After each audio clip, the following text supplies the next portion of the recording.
Vamos a charlar un ratito con Caro Mañalardo, Carolina Mañalardo, ella es periodista deportiva, porque se viene este año el Mundial de Fútbol Femenino.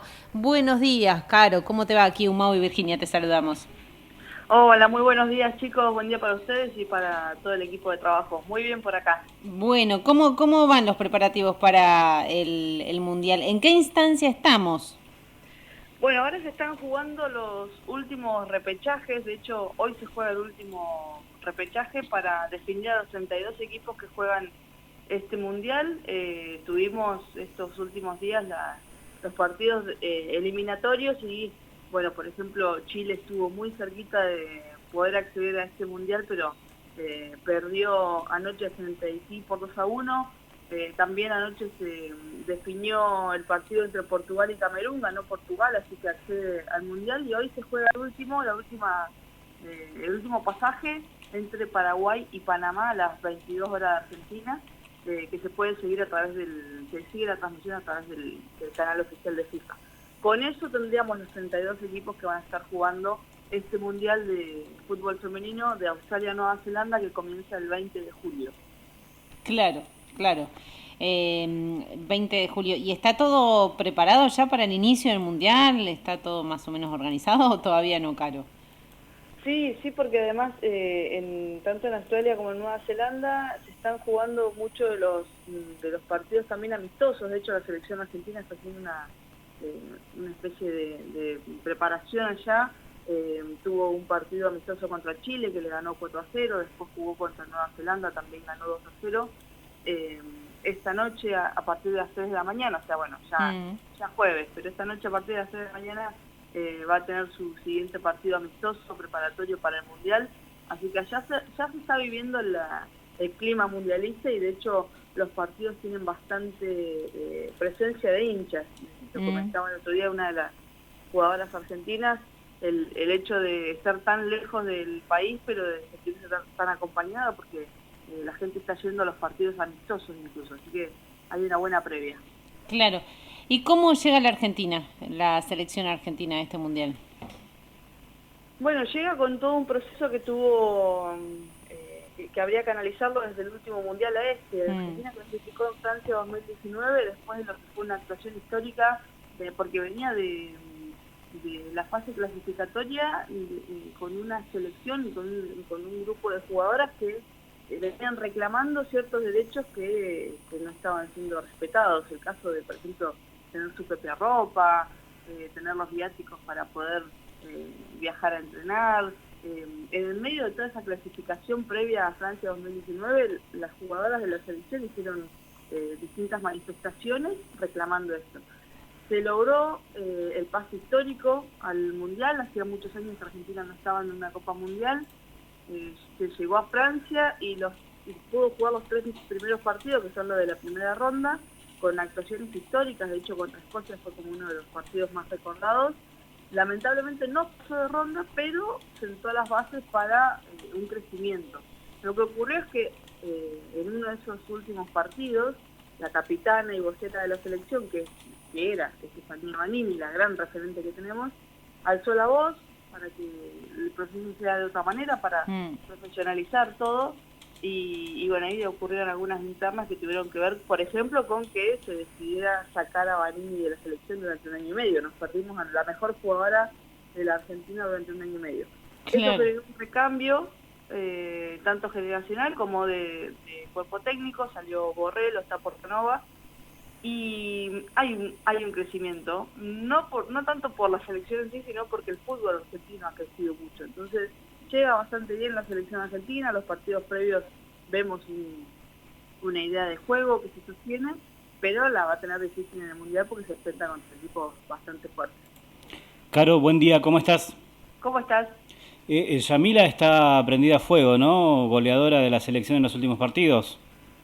Sí, Yamila Rodríguez es una de las grandes figuras que tiene esta selección, que tiene el fútbol argentino. Ahora pudo pegar el salto internacional. Ya había tenido ella un paso hace muchos años por España que no le había ido bien, y bueno, lo que ha hecho este último tiempo ha sido fabuloso, tanto positivamente dentro de la cancha como en algunos aspectos negativamente afuera de la cancha. Ujú.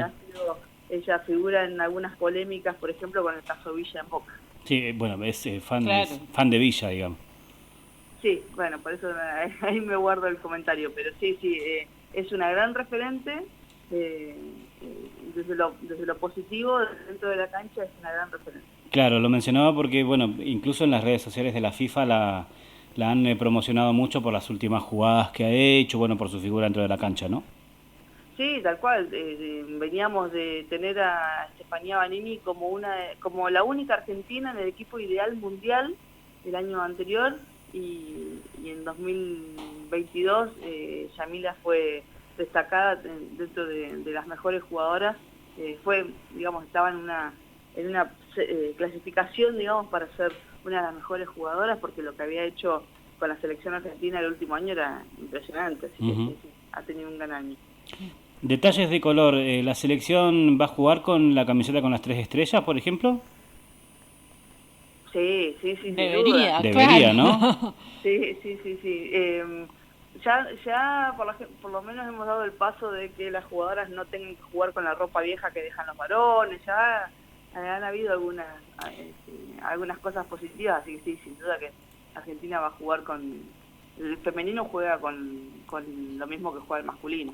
Sí, sí. Es increíble que nos estés contando que las jugadoras jugaban o entrenaban, quizás las dos acciones, con la ropa que se descartaba del masculino.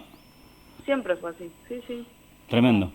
Y por eso fue que las jugadoras alzaron la voz, y después hubo toda una interna cuando Vanini fue la que alzó la voz, y muchas jugadoras no la apoyaron porque, bueno, tenían sus propios intereses en seguir en la selección. Ujú. Se castigó a las que levantaron la voz, y una de esas fue Vanini. Lo que pasa que después hubo tanta presión porque era la mejor jugadora argentina, que en algún punto tuvo que volver. No está teniendo tanta participación, vienen algunas lesiones, pero sin duda es la gran referente. Claro. Claro. Y en la práctica del fútbol profesional, ¿mejoró algo la situación del fútbol femenino? Depende si hablamos de la selección, del fútbol de Buenos Aires o No, del por eso, fútbol. del fútbol que no es la selección. O sea, de los Y clubes. es difícil, mira, Sí. yo tengo permanente contacto con referentes de todo el país. De hecho, las referentes de todas las provincias estamos dentro de un grupo y charlamos mucho de esto, Ujú.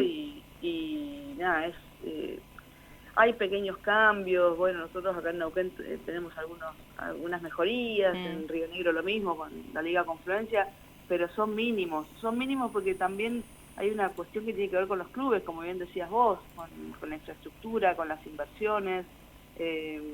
Pensar el fútbol femenino no solamente es el fútbol de los clubes, sino también todo lo que pasa en los barrios, el gran trabajo que hacen muchos líderes barriales, a veces sin pelotas. Es increíble, pero en Neuquén tenemos equipos que para entrenar no tienen pelotas. O sea, Ujú. ¿cómo se hace?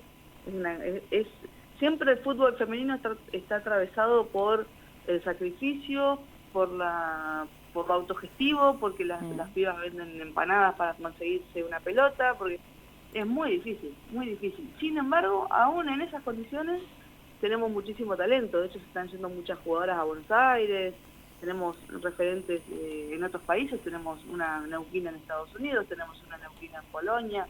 Hay muy buen material. Si acompañáramos con inversiones y con infraestructura, lo que seríamos. Claro. Pero, por ejemplo, en las canchitas estas que se inauguran constantemente en los barrios, ¿se da espacio del fútbol femenino? La pregunta es muy buena porque es una de las mayores reclamos que me llegan a mí, que no tendría nada que ver yo, pero Sí. sí que me llegan, a ver qué se puede hacer, porque pasa muy seguido que Sí, que le dan a no- las mujeres las 3 de la mañana el turno mira, para en el usar la interior, cancha. sí, en el interior yo viajo mucho en el interior, y en pleno norte neuquino las chicas por ahí entrenan en pleno verano a las 3 de la tarde y en pleno invierno a las 9 de la noche. Claro. Entonces se desalienta totalmente, ¿no? Más vale. Y eso no solamente pasa en el interior, acá en Neuquén Capital también, como decías vos, hay muchísimas canchas, y no siempre el fútbol femenino tiene el lugar que debería tener, o es equitativo con el masculino. Claro. Claro, en lo discursivo, ¿se ha avanzado algo, por ejemplo, en los medios de comunicación? Porque lo que yo he visto, por ejemplo, es que en la TV pública se habla de la selección masculina de fútbol y de la selección femenina. y en otros canales de noticias o de deportes se habla como que la selección masculina fuera la única que juega al fútbol. Claro. Sí, hay mucho todavía por hacer, pero yo siempre me van a escuchar diciendo lo mismo. Yo valoro muchísimo el trabajo que hacemos los medios y los periodistas, porque si no fuera por lo que hicimos nosotros todos estos años, no hubiese tenido la repercusión que tuvo, por ejemplo, la previa de Francia 2019. Sin duda que después que la TV pública haya decidido transmitir los partidos, pero bueno, después en la Copa Libertadores, que no, ¿viste? Depende la etapa, transmiten o no, pero sin duda que el trabajo que hacemos, y no solo los grandes medios, los periodistas que suben a su Twitter, los que van a una cancha con su cámara a cubrir, los que le hacen una entrevista a una jugadora, eso ayuda muchísimo. Si nosotros no lo ponemos en agenda, no tiene la repercusión que está teniendo, ni tiene el alcance que está teniendo. Así que para mí es fundamental. El crecimiento del fútbol femenino, la mitad tiene que ver con lo que han hecho los medios y los periodistas, pero yo estoy segura de eso. Estoy segura. ¿Vos vas a cubrir este año, Caro? Si Dios quiere, sí, voy a estar en Australia y Nueva Zelanda siguiendo no solo la selección argentina, sino dándome el gusto de otra Copa Mundial. Va a ser la cuarta para mí. Buenísimo. Bueno, por supuesto te vamos a estar molestando. No, ninguna molestia. No, al contrario. Siempre es un placer, y además siempre valoro que se valore el laburo que hago, como única periodista de la Patagonia y como la periodista deportiva de Argentina que fue a los últimos 4 mundiales acreditada por FIFA. Para mí es un placer, así que siempre a disposición. Es un montón. Muchas gracias, Caro. Gracias, Caro. Gracias, abrazo. Hasta luego. Caro Mañalardo, ella es periodista deportivo y decíamos, ¿no? Es presidenta de la Asociación de Fútbol Femenino en Neuquén y Río Negro. Sí. También está a cargo del Departamento del Fútbol Femenino del IFUNE, de la Liga de Fútbol de Neuquén. Y bueno, nos contaba todos los preparativos para el Mundial 2023 de Fútbol Femenino en Australia y Nueva Zelanda, que es en julio. Va a estar buenísimo. Sí. Nos llegan mensajes con respecto a nuestra consigna. Dice, sí. Buenos días. En septiembre deberían decretar la Semana del Estudiante por los que lo fuimos, por los que lo son y por los que lo serán. La verdad es que todos contentos. Ja, ja, ja, dice Karen. Me parece bien una semana. Bien. Ya te estoy anotando, Karen. Bueno, y acá Hugo se comunicó también con la radio y dice que recordemos a Mantilaro, que en la década del 90 quiso jugar en Lifune, fue un escándalo, y le manda saludos, le deja saludos a Caro. Así que bueno, ahí enviados los saludos para Caro.